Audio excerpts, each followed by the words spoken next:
100% हमारा सबसे पहला कार्य पानी की निकासी और पीने के पानी की होगी। और मैं इसलिए वादा कर रहा हूँ, वैसे वादा जिनकी तरह लॉलीपॉप नहीं दे रहा, ना झूठे वादे कर रहा हूँ कि जो उन्होंने झूठा वादा किया था पिछली बार, उन्होंने कहा मैं अगर मैं जल प्रभाव। हरियाणा में विधानसभा चुनाव की रणनीतियां जो हैं वो कहीं ना कहीं तेज़ हो गई हैं। ऐसे में लगातार एनआईटी विधानसभा की बात करें तो बीजेपी प्रत्याशी सतीश फागना हमारे साथ मौजूद हैं, उनसे बात कर लेंगे क्योंकि जो रणनीति है वो किस तरह इस बार एनआईटी में देखने को मिले। क्योंकि पानी की समस्या की बात करें या सीवर लाइन की समस्या की बात करें तो तमाम जो ढक्कन हैं वो कहीं ना कहीं खुले हुए होते हैं। ऐसे में चुनाव जीतने के बाद क्या इनकी समीक्षा रहेगी, क्या उन मुद्दों पर ये खरे उतर पाएंगे? सर, समर न्यूज़ हरियाणा में आपका स्वागत है। धन्यवाद जी। सर देखिए, लगातार लोगों ने विश्वास जताया है और क्या लगता है लोगों का विश्वास आप जीत पाएंगे इस बार? 100% जीत रहे हैं, जीत पाएंगे, जीत रहे हैं। लोग हमारा साथ दे रहे हैं और लोगों को जो है ना ये विश्वास है कि भाई ये सतीश फागना ही काम करवा सकता है, क्योंकि उन्होंने देखा है। इलेक्शन 1 साल हो गया मैं पूरी उसमें, और 90% एरिया डोर टू डोर कर चुका हूँ। ये सिर्फ इतनी घबराहट हो चुकी है, अब जगह जगह जो है ये फैला रहे हैं सतीश कौन है।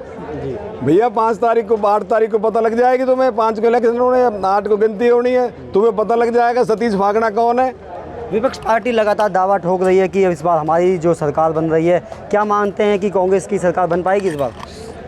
कांग्रेस की सरकार बिल्कुल नहीं बनेगी। 100% हरियाणा के अंदर इतिहास रहा है, जब केंद्र के अंदर मनमोहन सिंह जी प्रधानमंत्री थे, उस टाइम हमारे आदरणीय भूपेंद्र सिंह हुड्डा जी वो यहाँ पर मुख्यमंत्री थे।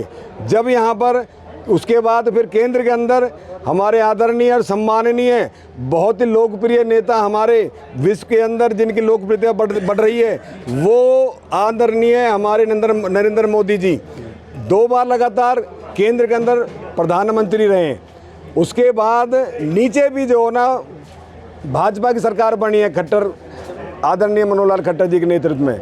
इसी वजह से आज जो है केंद्र के अंदर हमारी सरकार है और नीचे भी तीसरी बार भारतीय जनता पार्टी की सरकार बनने जा रही है, क्योंकि लोगों को पता है अगर सरकार नीचे चलेगी तो हमारा भी वही हालात होंगे जो आज हमारे हिमाचल प्रदेश के अंदर हो रहे हैं। वहाँ कर्मचारियों की तनख्वाह देने तक के उनके पैसे नहीं है उनके पास।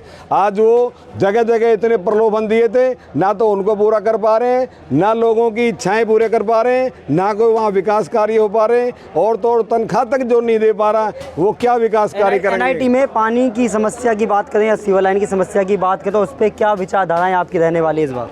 100% हमारा सबसे पहला कार्य पानी की निकासी और पीने के पानी की होगी, जो सबसे पहले, क्योंकि ये बहुत ज़रूरी है। जगह जगह इतना जल बर्बाद हो रहा है। इन्होंने किसी भी जो ना सिस्टम से जो ना यहाँ ना तो पाइपलाइन डलवाई, ना यहाँ पर सीवर लाइन ढंग से डली थी, और सीवर लाइन जहाँ पर 12 इंच की डलनी चाहिए थी वहाँ इन्होंने 8 इंच की डाल दी। ना तो वो लोड ले पा रही हैं, ना काम हो पा रहा, और है भी तो उनकी सफाई नहीं हो पा रही। तो मूलभूत सुविधा अगर लोगों को नहीं मिल पाई, आप जीत गए तो मूलभूत सुविधा नहीं मिली, लोग आपका भी कहीं ना कहीं विरोध करेंगे, तो क्या मानते हैं कि बीजेपी सरकार इस बार खरा उतर पाएगी? हाँ, बैठो। बीजेपी सरकार खरी उतरेगी कि अगर ये समस्याएं लोगों को नहीं मिल पाई? 100% काम करेंगे, और मैं तो वादा कर रहा हूँ। हमारे तो केंद्र के अंदर तमाम जो नेता हैं वो वादा ही करते हैं, खरा नहीं उतरते हैं। केंद्र के अंदर हमारी भारतीय जनता पार्टी की सरकार है, 5 साल सरकार हमारी चलेगी, और मैं इसलिए वादा कर रहा हूँ, वैसे वादा जिनकी तरह लॉलीपॉप नहीं दे रहा, ना झूठे वादे कर रहा हूँ। यहाँ पर 100% भारतीय जनता पार्टी की सरकार बनेगी, और पहली बार कमल खिलने जा रहा हमारा 1986 के अंदर। अगर विपक्ष की बात करें, विपक्ष ने भी एक दावा किया था कि मैं छुट्टियां कटवा लूंगा कि अगर पानी भर जाए सीवर का, तो क्या मानते हैं कि उन्होंने तो कटवा नहीं, आप क्या वादा देंगे इस बार? मैं वही तो कह रहा हूँ कि जो उन्होंने झूठा वादा किया था पिछली बार, उन्होंने कहा मैं अगर मैं जल प्रभाव जो नहीं खत्म कर पाया तो मैं छुट्टियां कटवा लूँगा। उसके बाद इसने ढोंग मचाया कि मैं हमेशा अपनी गाड़ी में चंडीगढ़ नहीं जाऊंगा, गाड़ी छोड़ दी थी, एक दिन बस में चला गया, फोटो खिंचवा के ख़त्म। उसके बाद इसने कहा कि मैं कोई भी बॉडीगार्ड नहीं रखूँगा। आज इनके घर के अंदर प्रत्येक सदस्य के पास बॉडीगार्ड है, और इन्होंने कितने वादे ऐसे के झूठे, कभी चप्पल उतार ले, कभी चप्पल पहन ले, कभी कपड़े उतार ले, कभी कपड़े पहन ले, कभी कफन पहन लेते हैं। ये लास्ट क्वेश्चन ये रहेगा कि अभी एक दुखद जो घटना घटित हुई थी अंडरपास होल्ड पर, एक मैनेजर और एक कैशियर दोनों की दुखद मौत हो गई थी, उस पर क्या अपना विश्वास जताया जा रहा है कि बीजेपी सरकार क्या उनकी हेल्प कर पाएगी इस बार? बीजेपी सरकार हमेशा जहाँ भी सबकी हेल्प करती है, कोई भी ऐसी जो घटनाएं होती हैं सब में भारतीय जनता पार्टी सबकी हेल्प करती है और इसमें भी करेगी। और जो दुर्घटनाएं होती हैं उसमें देखो ये तो भगवान के उसमें है, लेकिन ये दुख की बात है, ऐसी घटनाएं नहीं होनी चाहिए। और इसमें थोड़ी थोड़ी सी जो भी कोई बात है वो सारी भारतीय जनता पार्टी सरकार पूरा कर देगी। बिल्कुल, देखिए ये सतीश फागना थे एनआईटी विधानसभा से। इन्होंने साफ कहा कि विश्वास का जो जीतना है वो कहीं ना कहीं हमारे पक्ष में रहेगा।